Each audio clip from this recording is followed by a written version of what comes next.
All right, well, thanks everybody for coming. We're going to start by walking y'all through just a little bit of background today.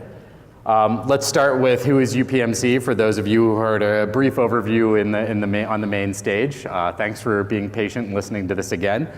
We are a hospital system in Western Pennsylvania. We do about $20 billion this year in annual revenue, consistently among the top hospitals as ranked by US News and World Report on their honor roll.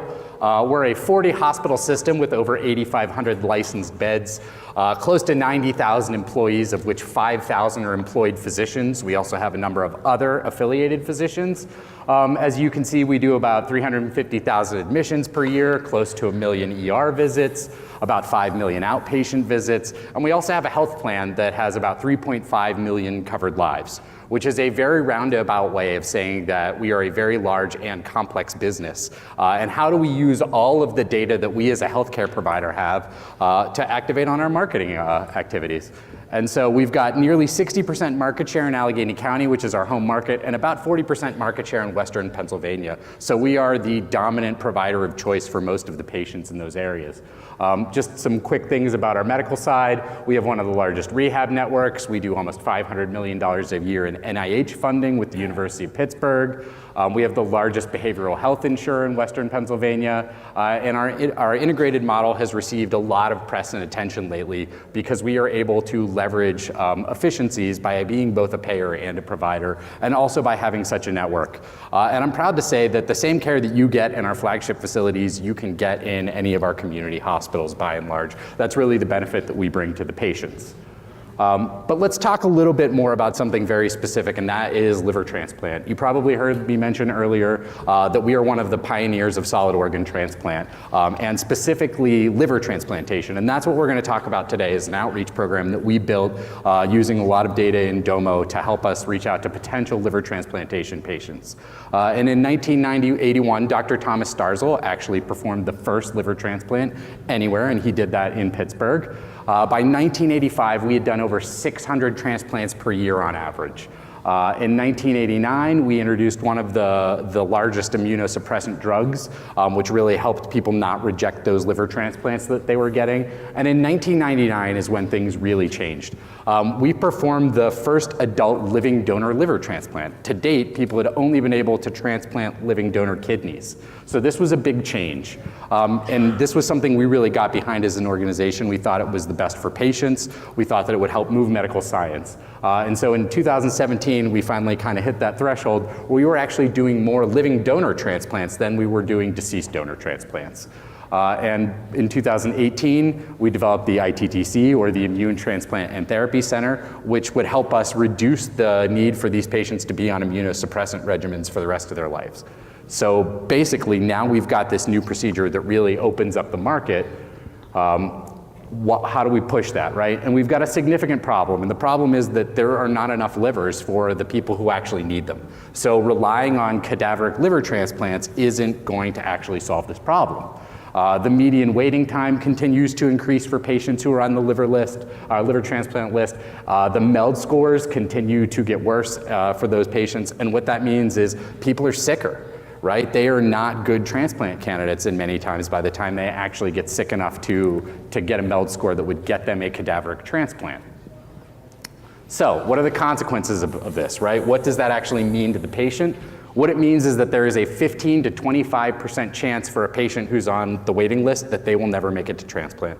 It is very sad, but they will die before they get that needed life-saving organ. The longer waiting times lead them to be in a more debilitated state by the time we do perform that transplant, and that means that they're going to have a longer and more difficult recovery time. Ultimately, this is not in the best interest of the patients. And more importantly, not all patients that could actually benefit from a transplant can be waitlisted for one reason or another. And so, how is this even all possible? And the answer is because there are two really neat features of your liver. One is that it has extra capacity built in, and two is that it can regenerate. It is the only organ in the body that can actually do this. So we are able to go into a living donor, take half of their liver, transplant it into a patient who has now had their liver removed during a surgery, and both of those patients will regain full function of their liver over time, which is pretty amazing when you stop and think about it. And what that means for the patients is that before, we had all of these patients who basically were good cadaveric donor candidates, and then we had a whole bunch of people who were not on the wait list and couldn't get a transplant, people with liver cancer, people who had alcoholic hepatitis, those types of things, and we're now able to make a much bigger population eligible for a living donor transplant. So, how does that all relate to marketing in Domo? Well, let me try to wrap it up for you, right? We were given the challenge by our CMO that we needed to identify potential LDLT, living donor liver transplant, we'll use that acronym because it makes things much easier, LDLT candidates, and then serve them appropriate messaging. But that wasn't enough, right? We also needed to reach out to physician audiences, because once these patients realize that this may be a procedure for them, they're gonna go to their physicians, and this is new enough that physicians aren't even aware that it's an option for their patients. So we had to educate them, and we also wanted to create broad awareness. You know, part of the message from our leadership was we want to ring the bell on this for the good of the patients, right? We don't care if the transplant is done at another center because there are other centers who do this fabulous work.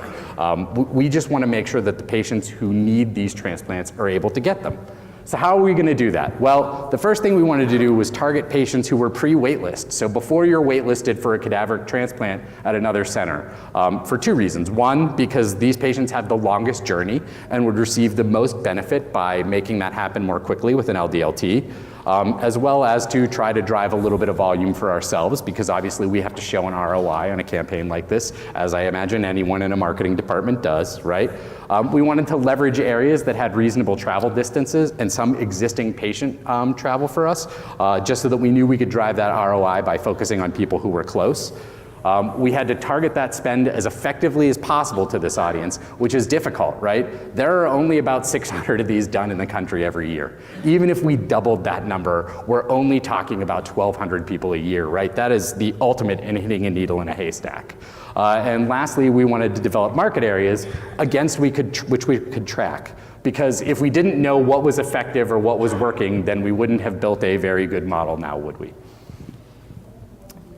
So, for those of you who are not in the healthcare space, let me add another layer of complexity. There are a couple of huge challenges that healthcare faces, the first of which is HIPAA. Maintaining a HIPAA-compliant marketing department means that we cannot use your patient data directly to market to you.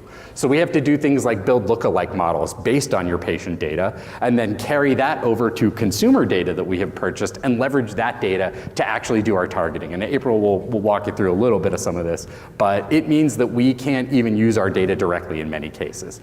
And the second piece is attribution and conversion. Because of that wall, it's very difficult to track when a patient comes in through a marketing vehicle and then actually ends up having a transplant, right? There's that kind of air gap there and things. So we had to create call centers that allowed us to track consumer interactions before any patient data was exchanged. And the other kind of issue that we had is that it takes months. 6 months, 12 months in many cases for a patient to realize that they may need a transplant, and then to actually come in, schedule an appointment, have an evaluation, do all of the follow-up, get their donor in there, and then actually have the transplant. Well, if a marketing campaign only runs for 6 months and your true conversion doesn't happen for 6 to 12 months, how are you gonna track success, right? So we had to pick all of these kind of interim KPIs that would allow us to determine when things were moving in the right direction, and so that we had something to optimize against, because frankly, those transplants weren't gonna show up until we'd already spent most of the money. So, how do you address some of these challenges? Well, the first thing we had to do was develop the targets and determine what success was gonna look like. So in healthcare, we take a look at things like gender and ethnicity, which help tell us some useful information about our patients. We looked not only at our own patient population, but we also looked at the national data sets in order to determine who are we reaching out to, for two reasons. One, targeting purposes, and two, what messages are gonna resonate? What vehicles are gonna be effective? What channels are we gonna use to reach these people, right? And of course, you know, ethnicity and gender are not enough. We also look at age distributions and all of those types of things, because again, all of that feeds us the type of information that we need. The last piece that we kind of looked at, and there's a little bit of secret sauce in here, so you're gonna tolerate some hand waving from me. We were able to determine where we thought these prospective patients lived based on some purchase data that we had. And it was able to boil it down to basically like almost census block level for us in terms of where these people were. So we took those CBSAs and we rolled them up into DMAs, which is how we market as an organization. It's how we purchase our media. And we were able to actually calculate an effectiveness index. Because what we were able to do is now pair all of that data on how many projected patients we thought there were with what it costs us to purchase media in those markets, right? And so now we're actually getting to an effectiveness measure that will tell us, hey, you can reach X patients per dollar here versus this market. And we were able to rank order those markets. One thing that we were careful to note, where are there other centers who are doing major volume? Because we knew that we would draw less from those markets than we may other markets. And so as we built out our ROI models, we wanted to understand, kind of where those competitors were. So what we boiled it down to is that we would track all of these KPIs against the DMA to allow us to calculate an ROI for each of these markets, right? And so we talked a little bit about having leading indicators because obviously that true transplant conversion isn't going to be there for a long time. So we looked at things like sentiment, right? Recognition of LDLT as tracked by NRC and Civic Science, recognition of UPMC, website traffic, in April we'll get into some of this, digital marketing response rates, right? Call center data, when people actually picked up the phone and we took information from them, and then direct phone referrals. In many cases, physicians are directly referring these patients in and saying, hey, we saw the ad campaign, thank you. And so we looked at patient volume for both consults and transplants, so we did close the loop on those KPIs that take a while so that we could feed that back so that as we're building the next models, we understand accurately what we're doing. And so that was a whole lot of stage setting, and now I'm going to turn it over to April. You guys will get to see some live demo of how we did some of these things. Thank you, Jake. So before we dive deeper into our LDLT campaign, I wanted to bring you back to see the marketing calendar, our overall view of... Wait, hang on 1 second. There we go. Got it? Okay, great. This is the overall view that we look at daily using Advertising 360. As you can see across the top, we can sort by year, by month, our cost center, the media type, service line, hospital, campaign. So our campaign calendar, basically we do hundreds of campaigns at any given time, so it kind of looks like this big rainbow up here. That is UPMC's marketing campaign tracker, right? That is what our consolidated calendar looks like to give you a sense of how many messages we have in market at any given time. Yeah, and you can see it's planned out years in advance as well too. But for the sake of this, then the other thing here too is we can see what creative is running when as well.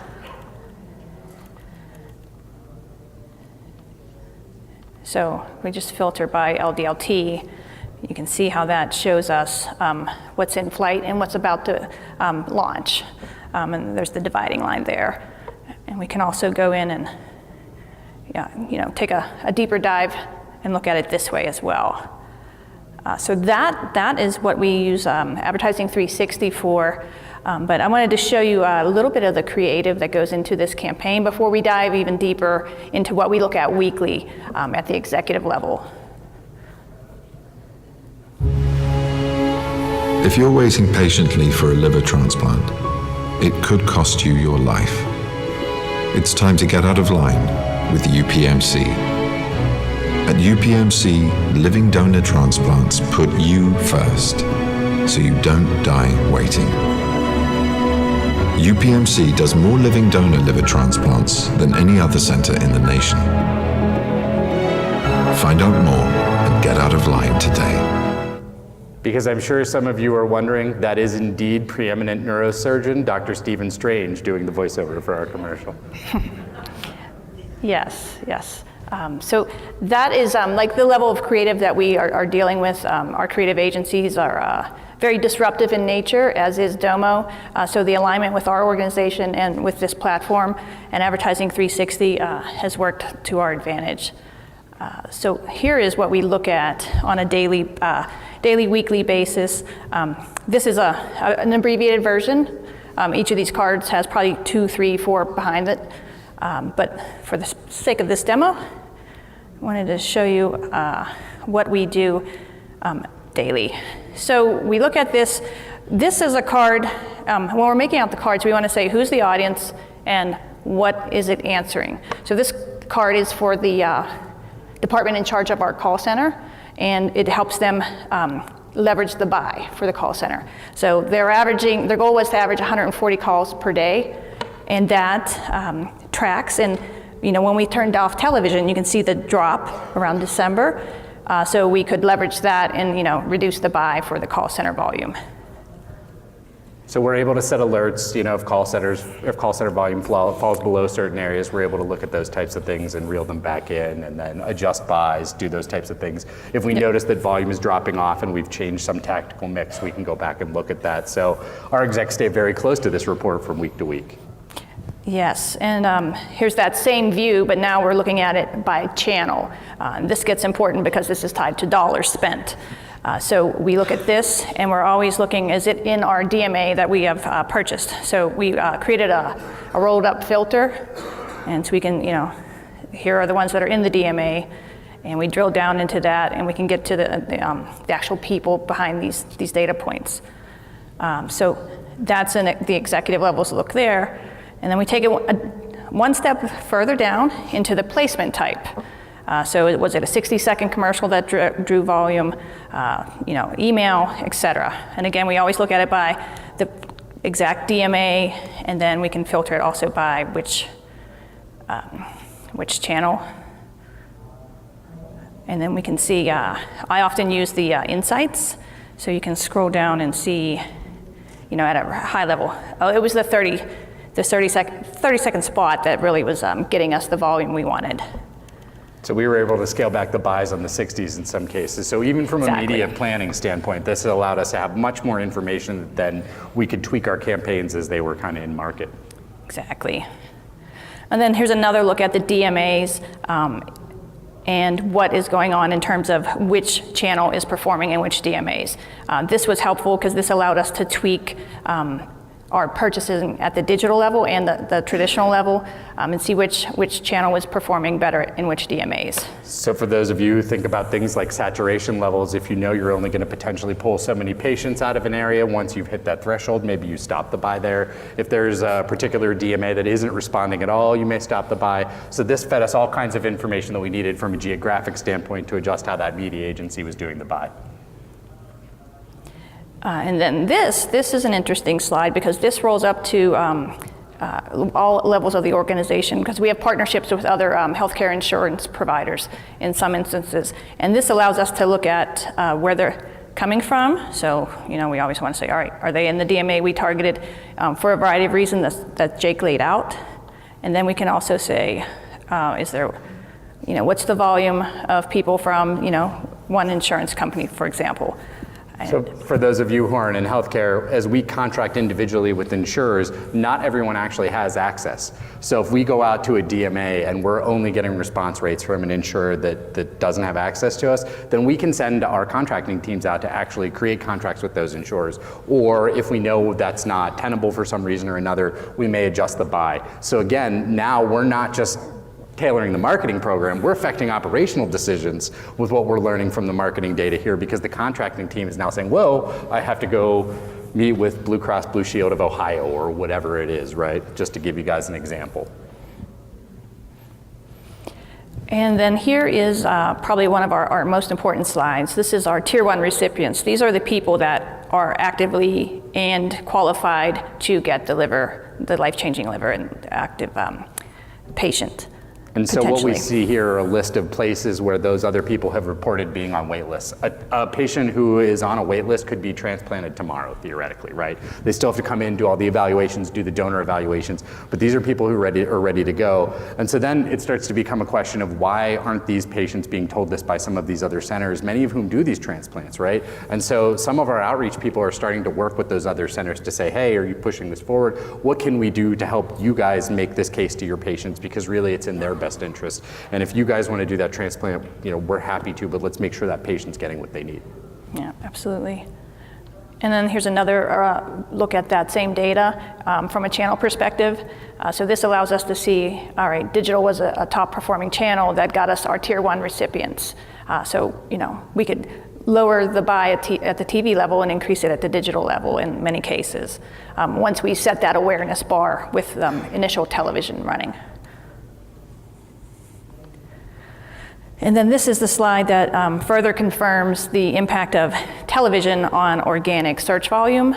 So we looked at all the website pages that didn't have campaigns running to them that were associated with the LDLT procedure. And you can see we started TV right here around September 10th, and we saw a skyrocket in organic searches for this transplant. So the fun part is this is the data right here that means April and I get to keep our job.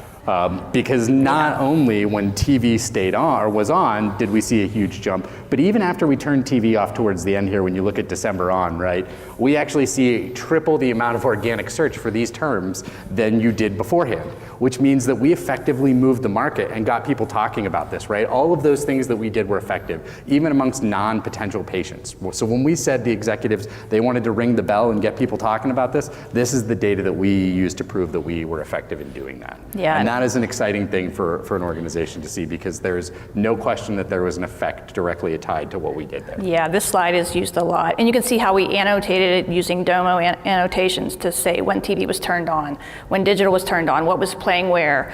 So those are like, this is a snapshot of the overall campaign. And then we dig down a little bit deeper into the organic aspects of it, looking at the sessions, so we know where the awareness came from, and if it was one of our DMAs. And then we look at it in another cut in terms of the goals that were completed on our website, and this tells us how effective the messaging was, who engaged with the messaging and took an action on our website.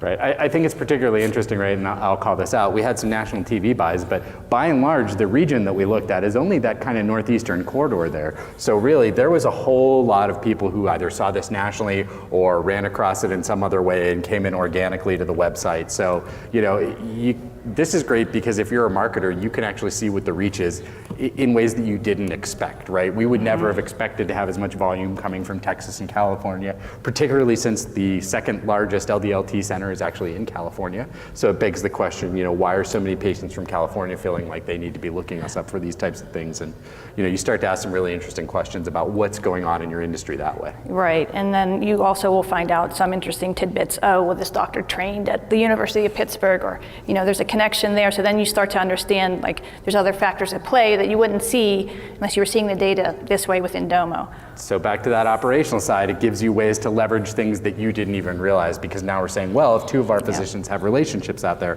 why don't we have them go out and have a conversation with those physicians, right? Maybe that as effectively drives volumes as any kind of advertising that we're going to do, but we would never have known it if we weren't looking at this data here like this, right? And here's another slide that gets used quite a lot. This is the overall count of the people that have actively engaged with us, given us their names, their addresses, contact information, and gave us a lot of information in terms of where they are in the stage of needing a liver transplant. Yeah, 14,000 people picked up the phone and called as a result of these activities. So we would like to say that means that the targeting was pretty good, right? We know there are not that many, but many of them were family members, friends, people who knew someone who needed this procedure, and we think we did a pretty good job of reaching them. Yeah, because just as important as the recipient is, so is the donor. Right. So there's donors mixed into this number too.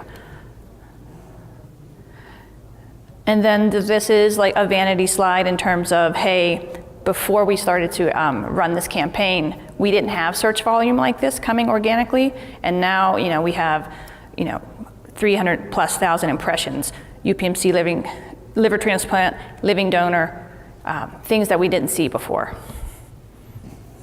And then finally, we have a glossary of terms, and I'll explain why we have this. A lot of people get hung up on the nuance of, well, what does this mean? What's a tier 1? What's a tier 2? What is a click to call in the data? What's an impression? Yeah, what's an impression, yes.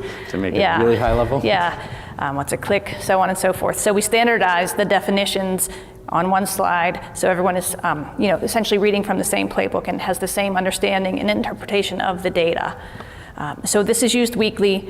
This is how we've managed to adjust the by DMA, by every the channels and whatnot. So And it's important to note that literally weekly, this data is all updated. It goes out to our executive team, to the clinical marketing managers, the people who are making decisions. They pick up the phone and they call us. And I have to say, as far as our campaigns have gone, we've never had anything where we had this much back and forth between ourselves and the agencies and the clinical marketers, right? And all of that is really driven by the fact that we're looking at the same data, in as near real time as we think is useful, and we've agreed on what those success metrics are, and that's fabulous, right? That really changes the way that you interact with your teams inside, and the way that you can engage your customers, or in our case, your patients outside the organization. Yeah, and we looked at our vendors and our agencies as partners in this too, so they get to see the same view that our executives see. So everyone is on the same page, going towards the same goal. There's no siloed data anymore, so that was exciting for me to see. So we'll flip back to the sides, and we'll actually walk you through a couple of other neat outcomes that we've had as a result of this. So one of the things that we kind of did was we had to learn from everything that we were getting, right? And then we wanted to refine that engagement process. And obviously you see some things where we talk about affecting the way that the media was bought and those types of things, but those aren't the only changes we made. And so we've got a couple of slides here just to sort of walk you through it. People get really nervous about this. We're going to use the word sales cycle, and we're talking about a healthcare procedure, which is strange, but patients actually go through the exact same sales cycle that someone does when they're buying a washing machine. It's just a little bit different, right?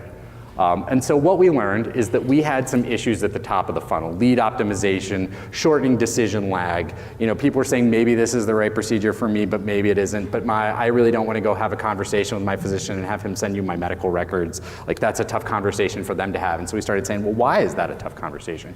How can we help it make it easier for you to do outreach to your own physician? That should be a comfortable conversation. And that was how we came to the fact that we needed to actually educate the physicians, because they didn't even know about this procedure in the way that we wanted them to, right?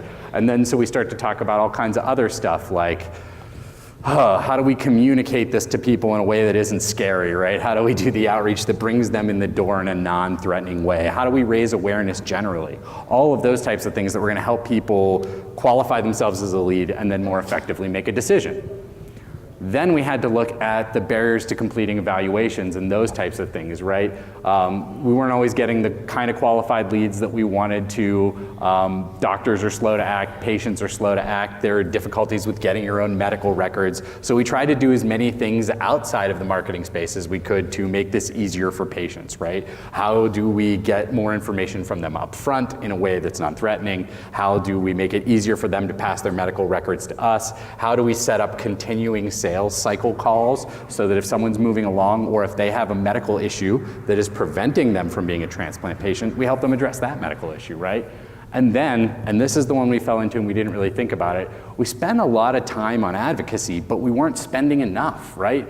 Connecting people with other donors, with people who had been through this procedure, with parents whose sons and daughters had been through this procedure, did a tremendous amount to allay those fears that those patients had. And it was something that we weren't spending enough time and effort on, and we were already spending considerable time and effort on it. We decided to redouble those efforts to really serve the patients in the way that we thought they needed.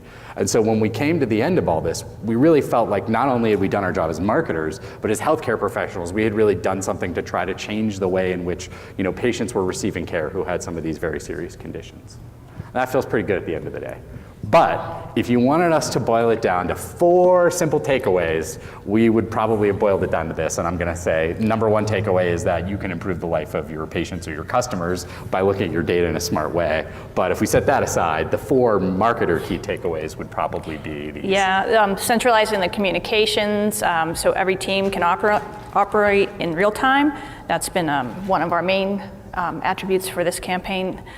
Consistency of the metrics provided through Domo. Like I said earlier, we're operating from one playbook. Everyone knows what the data means. There's no confusion. Yeah, I think for the benefit of everyone in the room, right, occasionally we had people who were looking at different metrics across campaigns. I don't want to say people are cherry picking stats, but I'm sure everyone can think of an example in your own organization where people do that, right? That agreement up front and driving that consistency made sure that we were all measuring success the same way, looking at the same result and optimizing it to it, right? Kind of in the same vein, using personalized views to filter content gave people tailored reports, right? And that improved executive engagement. Suddenly our executives were going to take the time to look at a campaign once a week, where maybe they wouldn't have before, right? They would have said, show me the results at the end of the campaign, let's talk about how things went. Now, if I've got 5 stats, I can look at those. I want to know how this is doing, and when someone asks that question, I'll be ready to answer it, right? And that, I can't tell you how important that is. And lastly, that centralized calendar function, right? We talked about how complex our marketing calendar is. Of course it is, but even the tactics that operate within are frequently run by different teams. So having that consolidated calendar actually allowed different team members to see how their piece fit into the bigger whole and understand why, hey, there was a change in my results here and I didn't change anything. What happened? Oh, I see this other kind of campaign component started. That could be reinforcing these results or diminishing them, right? It allowed us to act more comprehensively as a team and understand how pieces fit in that broader campaign. Yeah, and if I could close with one thing to say, just to put everything in perspective, we're pushing close to 2 billion rows of data, 38 platforms feeding into the Domo, and so that's offered a lot of questions. And my team always says to me that I say this all the time. Just because we can report on something doesn't mean we should. So getting understanding of what the true meaningful data points are to take action on. I can't stress that point enough, so Absolutely. That's what I would leave you with. And so with that, we will take any questions you guys might have. Sure. I think do we have mic runners? Maybe? Yeah. Oh, awesome. Oh, there we go. Thank you. Yep.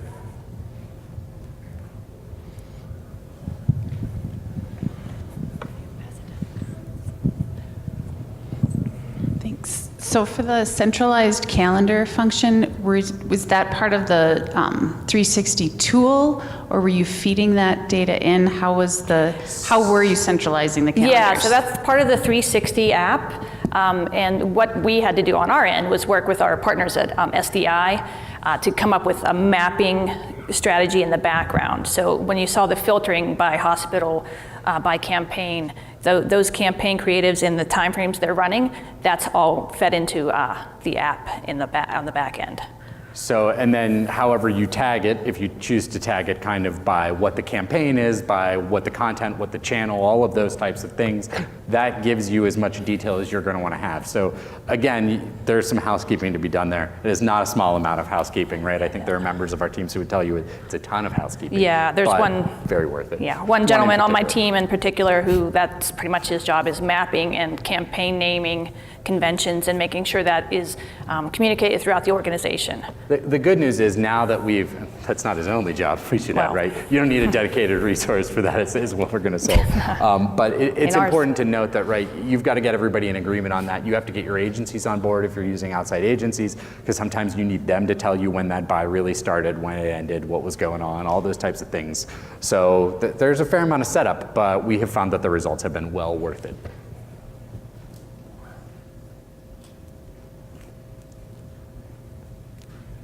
You over here, Doug.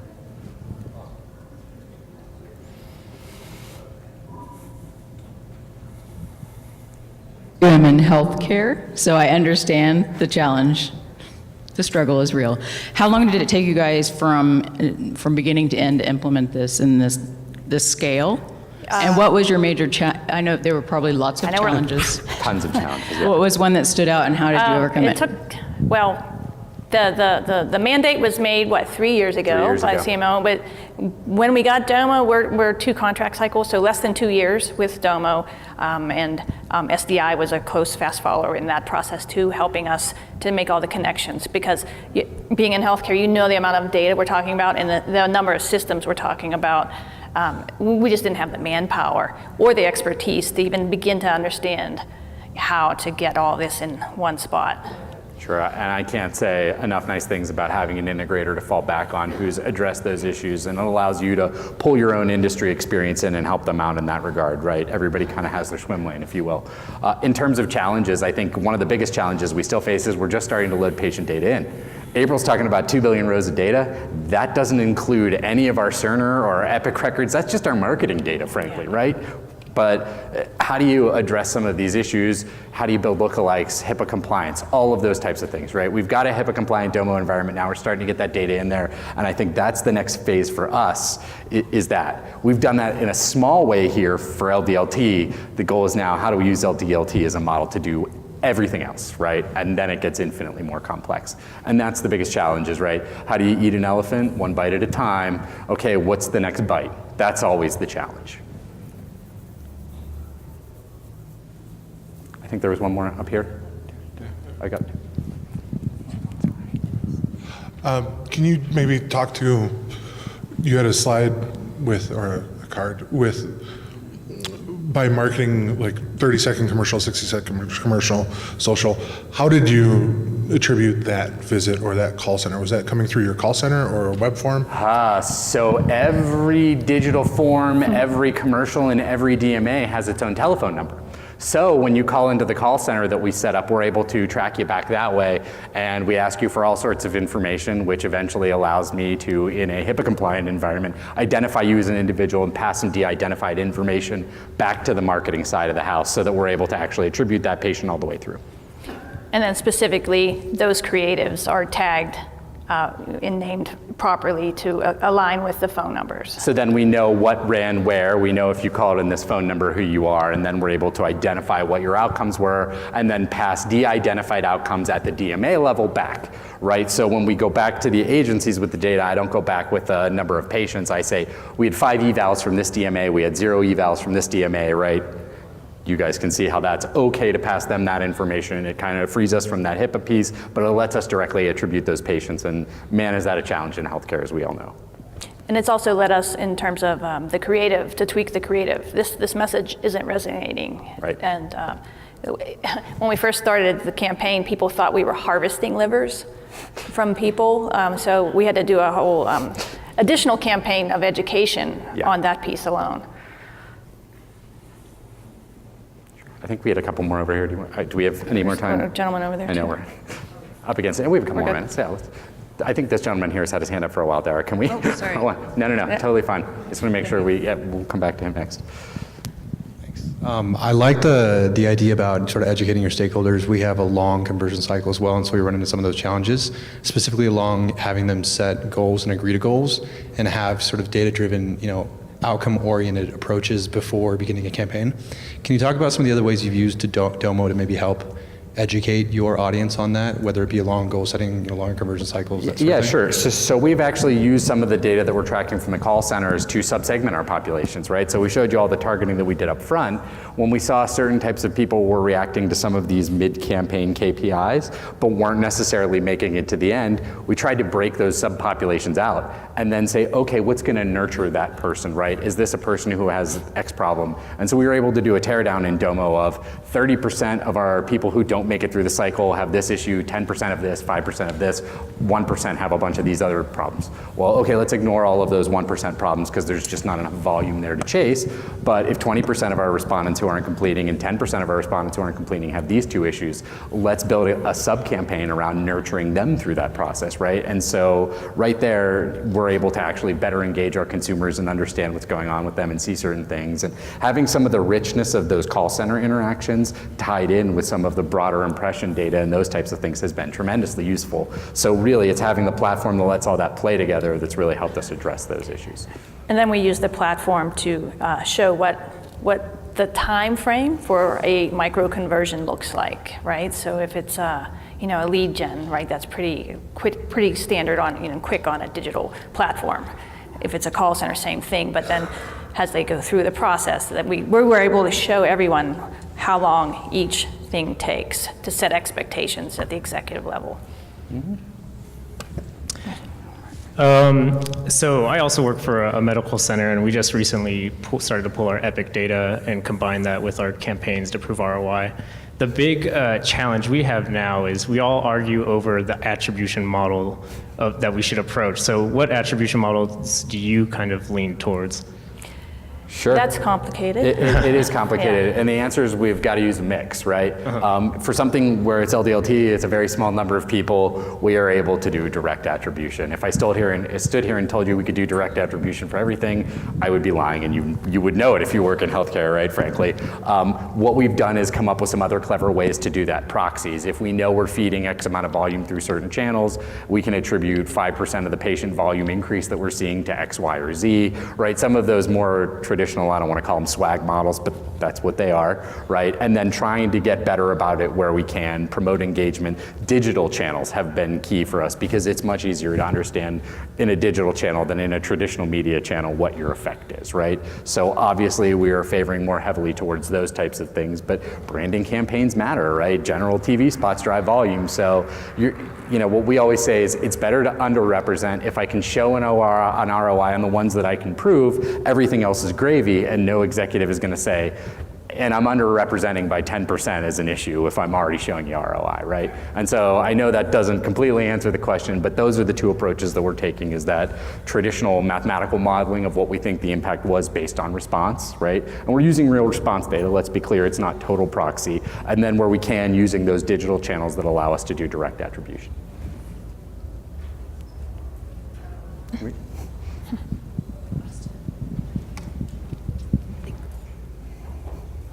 The guy who's basically doing a lot of your naming convention auditing, is he utilizing Domo in any way to kind of automate that process? I came from like an Alteryx background where you could just build whatever you wanted and it was automated, but find that Domo, you have to get really creative. I know it's possible. Well, yeah, it's possible, and we're at that tipping point right now because we're working with multiple agencies feeding us data in.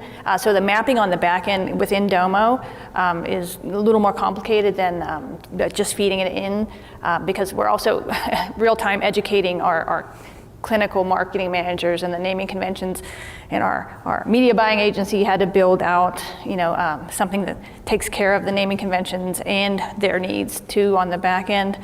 So that's our dream state, and we're maybe 50% there.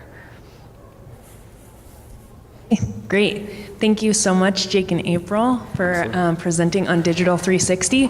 For everybody else, we, as you can see, this is a pretty robust solution. So we are demoing this at the product booth roughly every hour throughout the remainder of today as well as tomorrow. And if you have additional questions, you can obviously ask your AE or your CSM or me. My name is Dara. I am the product manager behind this. I'm happy to answer any further questions that maybe were not addressed today. And thank you so much for coming. There is going to be a survey that comes out for this breakout session. We would love your feedback. Thank you so much. Thanks, everyone.